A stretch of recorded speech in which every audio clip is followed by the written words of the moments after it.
programme Scratch pour tracer un carré et on commence par la première instruction qui va déclencher l'exécution du programme. Donc on va sur les événements. La plus classique, c'est de cliquer sur le drapeau. On va augmenter le zoom pour mieux voir. Donc, quand le drapeau est cliqué, les instructions commencent à être exécutées. On va commencer par la première instruction, donc faire avancer le lutin. 10 pas c'est peu, donc je vais mettre 100. Je vais voir ce que ça donne et je me rends compte qu'il avance sans forcément tracer.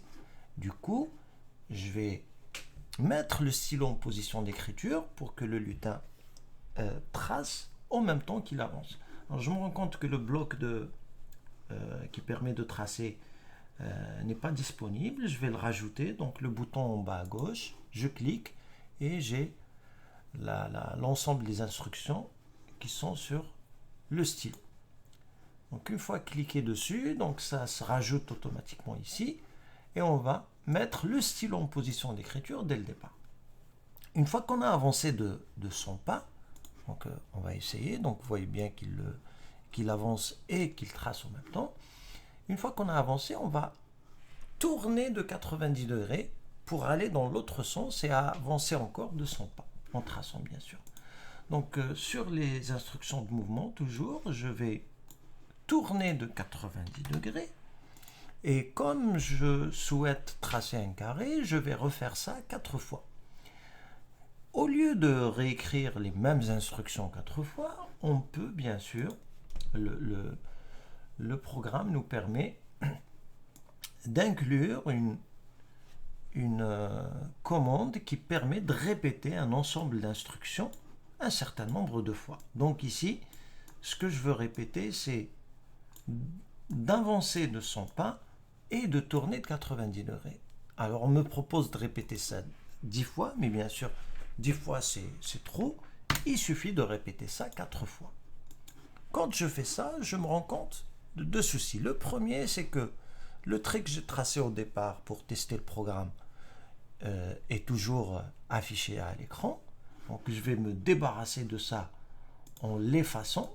Donc j'efface ou je nettoie mon écran au départ de chaque exécution.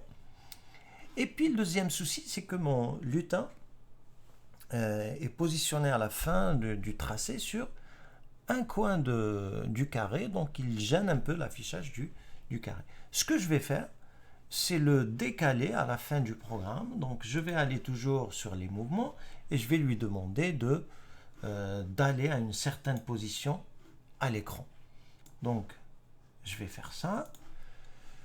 Je vais lui demander d'aller, alors 0,0 c'est le centre de l'écran, donc je vais aller dans le sens négatif de moins 100 et descendre également de moins 100, donc sur les ordonnées. X c'est les abscisses et Y c'est les ordres. Et je mets les moins pour dire que je vais dans le sens négatif, c'est-à-dire à gauche et en bas. On va essayer d'exécuter. Ah, un autre souci, c'est que il fait ça tout en ayant le stylo en position d'écriture. Donc, avant de faire ce dernier mouvement, je vais relever le stylo. Je reviens sur le stylo et je vais relever le stylo avant de faire ça. Donc, si j'exécute une dernière fois, ah, là, il est en train de refaire la même chose, de positionner le lutin à la position que j'ai demandé, mais on a toujours le souci. Pourquoi? Parce que le lutin part toujours, d'après mon programme, il commence toujours l'exécution du point où il se trouvait à la fin de l'ancienne exécution. Donc pour remédier à ça, moi au départ, il était en train de tracer de ce côté-là de l'écran.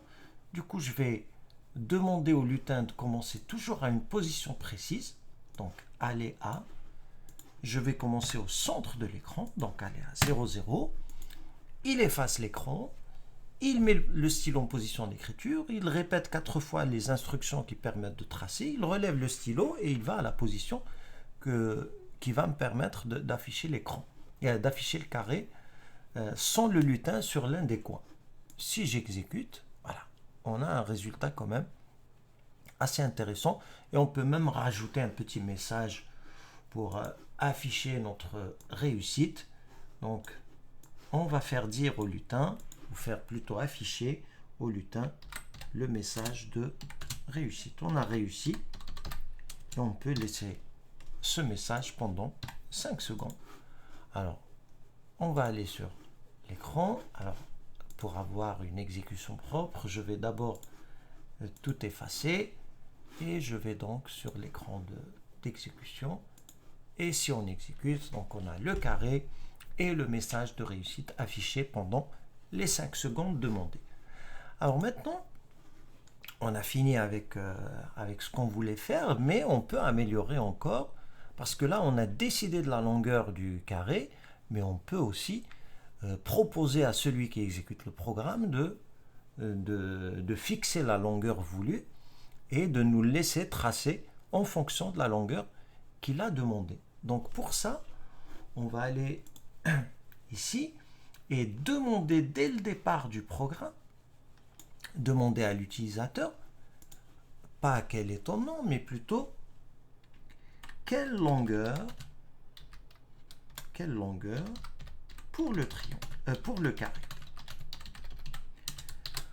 Donc, et cette longueur-là, ça sera une valeur qui sera logée dans une variable qui s'appelle réponse. Vous le voyez ici. Donc voilà, c'est ici que le logiciel stocke la réponse qu'on va donner à cette question-là. Et cette réponse-là, je vais la mettre à la place de la valeur 100 que j'avais proposée au départ. Donc en mettant la valeur de la réponse ici, on aura toujours un carré, mais pas forcément de la longueur de 100, mais plutôt de la longueur que je vais demander. Alors on va tester le programme. Alors j'ai pas effacé, donc je vais refaire pour toujours partir d'un écran propre. Donc je me remets ici et j'exécute. Alors il me demande quelle est la longueur du carré. Tout à l'heure on était sur du 100, là je vais mettre 50.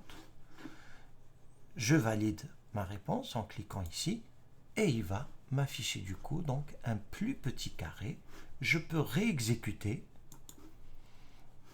Il me demande, vous voyez bien que j'ai mis l'instruction ou la question avant d'effacer l'écran. Alors on va améliorer ça aussi. Donc regardez, j'arrête l'exécution. J'ai mis la demande pour la longueur du carré avant d'effacer. Mais on a dit que l'instruction pour effacer, c'est toujours utile de la mettre dès le départ de l'exécution. Donc je mets ici pour que la question soit posée sur un écran propre. Donc je me remets sur mon écran d'exécution. Et là, on a quelle est la longueur pour le carré. Tout à l'heure, j'ai mis 50. Allez, on va mettre 60. On exécute, il fait ça. Je réexécute et là, il me pose la question sur un écran propre. Donc, il n'y a pas l'ancien carré. Alors, je vais mettre 200. Alors, avec 200 et la position de moins 100, moins 100, ça risque de positionner le lutin sur le carré encore une fois. On va vérifier. Non. Donc, comme il va commencer de 0, 0, il va tracer toujours le carré sur le côté droit haut de l'écran et lui, il va se positionner en bas à gauche. Donc, il n'y a pas de souci de ce côté-là. Mais par contre, au-delà d'une certaine longueur, donc ça sort du cadre, mais ce n'est pas grave et surtout, ce n'est pas l'objet de cette vidéo. Donc, pour résumer, on a tracé d'abord un carré d'une longueur quelconque et on a amélioré le programme en proposant à l'utilisateur de fixer lui-même la longueur du carré demandé. Voilà, on peut faire plein d'autres choses, mais on laissera ça pour d'autres vidéos. Merci pour votre écoute et au revoir.